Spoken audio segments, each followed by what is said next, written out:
السلام عليكم، ازيكم؟ عاملين ايه؟ يا رب تكونوا بخير. النهارده هعمل معاكم وصفه سهله ولذيذه جدا لخبز الكيتو. اول حاجه حطيت في بوله كده نص كوبايه من الطحينه، وعليها اتنين من البيض، بيضتين يعني. وكمان عليها معلقه صغيره من الخل علشان زفاره البيض. وحطيت معلقه كبيره من اللبنه، وممكن تستبدليها بمعلقه كبيره من الجبنه الكريمي او مثلث من الجبنه المثلثات يعني. وحطيت رشة كده من الملح. وبس كده، هي دي كل المكونات اللي معانا. هبدأ ان انا اخلطهم، تقدري تخلطيهم في الكبة بس انا او بالمضرب، بس انا استسهلت ان انا اعملهم بالمعلقة. ما بياخدوش وقت خالص في الخلط يعني. والعيش دوت يعني بيطلع معاكي ناجح 100%. طعمه لذيذ جدا وبيشبع. وكمان يعني بيعوضك كده عن العيش العادي. وتقدري بقى تحطي عليه جبنة، جبنة وخيار، شريحة لانشون. تقدري تحطي عليه مثلا، تعمليه وتعملي برجر وتحطي طبقة كده منه من فوق ومن تحت، زي عيش البرجر كده، وتاكليه بيه. هيبقى طعمه حلو قوي يعني بينفعك في وصفات كتيرة جدا. انا عن نفسي انا حبيت الطريقة دي جدا. انا جربت اكتر من وصفة للخبز بتاع الكيتو، بس هي دي اكتر طريقة نجحت معايا. وكمان المكونات بتاعتها موجودة في كل بيت، ويعني حتى لو اشتريتها مش هتبقى غالية. عبارة عن الطحينة والبيض واللبنة او الجبنة، وكمان رشة الملح، وبس كده. اهم حاجه بقى في الخطوه دي اللي انت تقلبي فيها كويس جدا، وتخلطي المكونات كلها كويس جدا مع بعض. هتجيبي بقى جريلا او طاسه تكون ما بتلزقش، ويفضل ان انت ما تدهنهاش اي حاجه. يعني الطاسه او الجريل يكونوا تيفال او ماده يعني مش بتلزق. وكمان ما تدهنيش ولا زبده ولا زيت، لان الزيت هيخليها تتحمر معاكي بسرعه، والزبده بتخليها تنحرق كده معاكي بسرعه برضو. فانتي هتحطيها على الجريل او الطاسه كده على طول. اول دور معايا كده في العجينه. لقيتها اللي هي بتلزق معايا شويه وانا جايه بطلعها، بس بتطلع معايا يعني مش بتتفرفت ولا بتبوظ معايا العجينه خالص، هتشوفوها معايا دلوقتي. وكمان هي بتلزق، بس مشكلتها كلها اللي لزقت معايا في الاول. لاحظت بقى لما جيت حطيت الكميه التانية من العجين.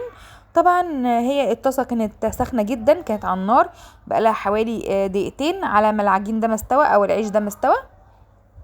وكمان هي كانت سخنه قوي يعني. فلما حطيت الدور التاني من العجين، طلع معايا بسرعه جدا وما لزقش نهائي نهائي في الطاسه. وكمان بسيبه يتحمر شويه يعني، ده استعجلت عليه وقلبته على طول. الخبز التاني بقى حمرته شويه، وكانت الطاسه سخنه جدا يعني دقيقتين على النار تسخن. فانتوا اول ما تحطوا الجريل او الطاسه اللي هتعملوا فيها الخبز ده، سخنوها كويس جدا على النار، يعني سيبوها دقيقتين 3. المهم اللي هي تكون سخنه قوي. وبعدين تروحوا حاطين العيش زي ما انا حطيت كده، ووزعوه بالطريقه دي. وخلوه سميك شويه، ما تخلوش رفيع قوي علشان ما يتكسرش معاكوا، وكمان علشان يطلع معاكوا ليه قلب كده من جوه طعمه حلو. سيبوه بقى وسيبوه شويه يعني، ما تستعجلوش عليه اللي انتوا تقلبوه بسرعه. زي ما انا استعجلت في اول دور هنا.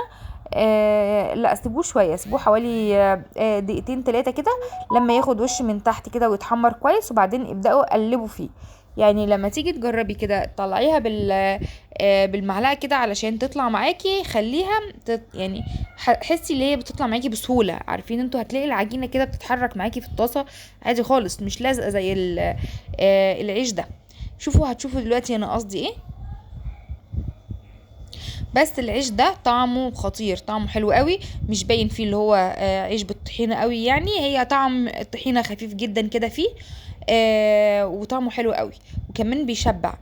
شايفين بقى ده اللي قصدي عليه. الطبقه دي احمرت زياده كده شويه، وطلع بسرعه جدا معايا من الجريل او من الطاسه. ملزقش نهائي، شايفين؟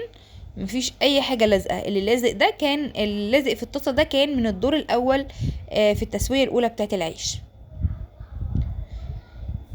هبدأ هنا بقى اطلعها. وكمان انا هنا كبرت الحجم شوية، تقدري تكبري الحجم على قد ما انت عايزة. تقدري تعملي رغيف كده وسط. لو انت هتحطي مثلا في شريحة برجر او حاجة، ممكن بقى تحطي برجر وخس وطماطم وبصل، تحطي شريحه من تحت كده وشريحه من فوق وتاكلي بيها، هيشبعك وطعمه جميل جدا معاها. وكمان العيش ده هيليق اكتر مع اللحوم والحاجات المشويه لان هو معمول بالطحينه، فطعمه حلو حلو مع اللحمه قوي واللحوم والمشويات. تعالوا بقى شوفوه كده من جوه، انا قطعته لكم كده من جوه، شايفين عامل من جوه كده عامل زي البان كيك، وطعمه حلو قوي وطري وطعمه لذيذ وبألف هنا. ان شاء الله جربوه يعجبكم. وبصراحة انا جربت وصفات كتير قبل كده للخبز الكيتو وفشلت معايا مرة واتنين وتلاتة. قدمت معاها هنا كريز وكمان زبدة فول سوداني، وشكرا.